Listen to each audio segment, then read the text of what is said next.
So currently the SABC board is inquorate, meaning there are not enough to make a quorum to make decisions that are binding. Now, Parliament's Communications Committee is continuing with interviews of candidates vying to serve on that board. Those are happening for a second day today. To discuss, I'm joined by our reporter Bulelani Phillip from Parliament. Bulelani, so somebody today admitting they didn't watch much TV. Just tell us about the candidates, about the sort of questioning they received today.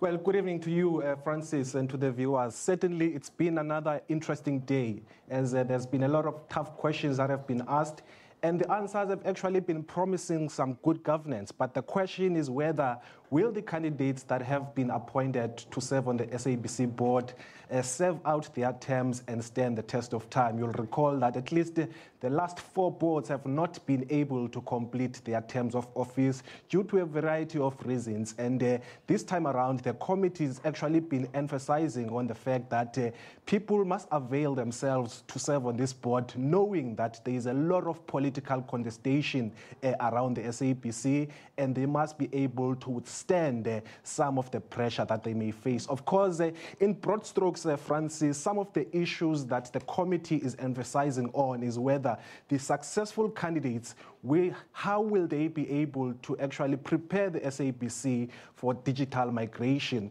The second point as well is the long-standing issue of how they can assist the SABC to find ways of funding the unfunded public service mandate, as well as how they can work with government to ensure that the SABC responds and goes back to profitability. The third issue, as I've said earlier, is the issue of political pressure. If these candidates are men and women of steel with thick skins who are able to actually reject any political influences that are meted against them. The last point, of course, is the issue of cooperative governance in terms of how they can instill some strict internal controls to ensure that the finances of the SABC are spent efficiently. Well, Leilani, there's always been a concern that because of the ructions in previous boards, maybe quality candidates will not avail themselves for this board. At this stage, can we assess the quality, the credentials of the people presenting themselves?